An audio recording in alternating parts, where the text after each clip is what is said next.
Today, here's a few pieces, small pieces, and a couple of other bits that have been thrown in. This is the last of a larger parcel. Some of the pieces have a bit of potential, like this little piece. Quite black base. There's the top of the stone. Some of these other bits are, might call them chips, but they still may cut little stones. This big bit got a colour underneath this top, a bit mixed up, but don't know what that's going to end up.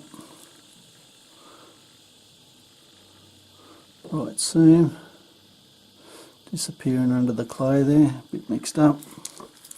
And these pieces have all got some sort of colour. Anyway, hope you enjoyed.